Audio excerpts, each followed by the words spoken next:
Hello guys, कैसे हैं आप लोग। आई होप कि आप लोग बिल्कुल ठीक होंगे। मैं भी बिल्कुल ठीक हूँ। सबसे पहले आप सबको हैप्पी होली और आपके पूरे परिवार को हैप्पी होली। तो चलो आज की स्टोरी शुरू करते हैं।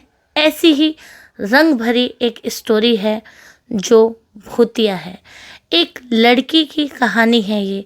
एक हॉस्टल में एक गरीब लड़की की कहानी है। तो चलो स्टोरी शुरू करते हैं। ये कहानी 1991 की है, जब एक गर्ल्स हॉस्टल, उस समय ज़्यादा हॉस्टल होते नहीं थे, धौलपुर शहर में एक हॉस्टल था। राजस्थान में पड़ता है ये। वहाँ पर एक टीना नाम की लड़की हॉस्टल में रहने के लिए गई। जब वो हॉस्टल में गई, हॉस्टल उसे बहुत ही अजीब लग रहा था, क्योंकि वो हॉस्टल काफ़ी पुराना था, बहुत पुराना हॉस्टल था।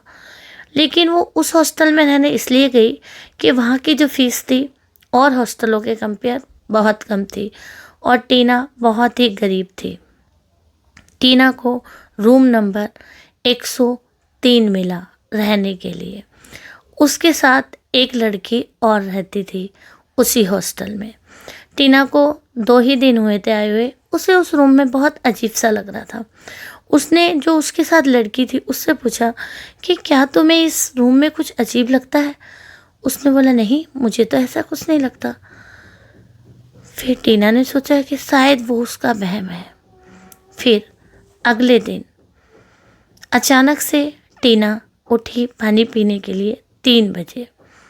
3 बजे उसे ऐसा लगा किसी ने उसके दरवाजे की बेल बजाई। टीना ने देखा, दरवाजे पर कोई नहीं था। टीना ने दरवाज़ा फिर से बंद किया और वो सो गई। लेकिन ठीक 5 मिनट बाद फिर से किसी ने बैल बजाई। फिर उसने उस लड़की को उठाया, बोले तुम्हें कोई बैल बजा रहा है, कोई सुनाई दे रहा है। उसने बोला नहीं यार, मुझे कुछ सुनाई नहीं दे रहा, प्लीज़ सो जा, और इतनी रात में कौन बैल बजाएगा। टीना को फिर भी कुछ समझ नहीं आया और वो सो गए। ये अगले दिन सुबह उसकी साथ जो रूम में रहती थी उसने बताया कि नहीं टीना, रात में तो मत जगा करो। अगर कोई दरवाज़ा खोलने के लिए कहता है तो मत खोला करो। यहाँ पर मुझे भी अजीबोगरीब कुछ महसूस होता है, लेकिन यहाँ के प्रिंसिपल का कहना है कि यहाँ पर कोई भी अफवाहें नहीं फैलाएगा, कोई कुछ नहीं बोलेगा, जिससे रहना है रहो, नहीं तो मत रहो। अब हम लोगों के पास पैसा ज़्यादा नहीं है तो हमें इसी हॉस्टल में रहना पड़ता है, और तुम भी शांति से इस हॉस्टल में रहो। लेकिन टीना को नहीं पता था कि उस दिन जो दरवाज़ा खोलकर उसने गलती की थी वो बहुत बड़ी गलती थी।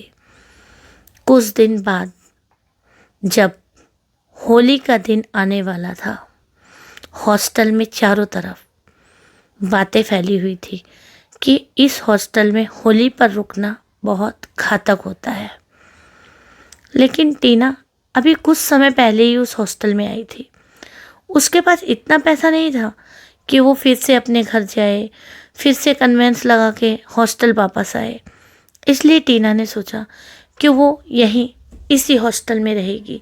वो होली पर छुट्टियों में नहीं जाएगी, जबकि उसकी जो रूममेट थी वो 5 दिन के लिए छुट्टी पे जा रही थी। हॉस्टल के काफ़ी बच्चे वहीं रह रहे थे, लेकिन बहुत सारे बच्चे जा रहे थे। टीना ने फैसला किया कि वो होली की छुट्टियों में नहीं जाएगी। होली से 2 दिन पहले टीना जब अपने रूम में अकेली थी, गाइज पूरी रात बैल बजने की आवाज़ उसके कानों में गूंजती रही। लेकिन टीना को अपनी जो क्लासमेट, जो रूममेट थी, उसकी बातें याद थी, इसलिए उसने फिर से दरवाज़ा खोलने की गलती नहीं की। ऐसे ही 2 दिन बीत गए, और अगले दिन जो कुछ बचे हुए बच्चे थे जो छुट्टियों पे नहीं गए, उन्होंने बोला कि इस हॉस्टल में होली वाले दिन हमेशा ही किसी न किसी के दरवाजे पे रंग पड़ा होता है, और जो उस रंग को छू लेता है उसके साथ बहुत ही भयानक होता है। टीना के कानों में भी ये आवाज़ आ चुकी थी। टीना बहुत डरी सहमी थी, पर टीना ने सोचा कि चलो रहना तो मजबूरी है, रहना ही पड़ेगा। पर टीना अगले दिन टीना को बिल्कुल नहीं पता था कि उसके साथ क्या होने वाला है। टीना सो गई। अगले दिन होली थी। होली से एक दिन पहले वाली रात फिर से वही हुआ। टीना के पास ऐसा लग रहा था टीना को कि उसके दरवाजे की बैल बजाते हुए कोई उसे बुला रहा है, मानो कोई साया, कोई भूतिया, कोई वहाँ पर खड़ा है। टीना ने फिर भी नज़रअंदाज करते हुए दरवाज़ा नहीं खोला और वो सोती रही। अगले दिन सुबह टीना ने जब दरवाज़ा खोला, टीना ने देखा कि उसके दरवाजे के बाहर हरा, नीला, पीला कई टाइप के रंग बिखरे पड़े हैं। पर टीना ने सोचा कि हो सकता है कोई उसके साथ मजाक कर रहा हो। टीना ने उन कलर को उठा के साइड में रख दिया। ये टीना की सबसे बड़ी गलती थी। जब लोगों को पता चला कि इस बार टीना के रूम के बाहर कलर पड़ा हुआ था, तो सब लोग डर गए। टीना से बोले, तुम अपने घर चले जाओ। लेकिन टीना ने उनकी बात पे गौर नहीं दिया। अगले दिन सुबह टीना छत पर खड़ी होकर कुछ गुनगुना रही थी। सबको बहुत अजीब लगा, पर सबने अनदेखा कर दिया। लेकिन फिर अगले दिन टीना ने छत से कूदकर अपनी जान दे दी।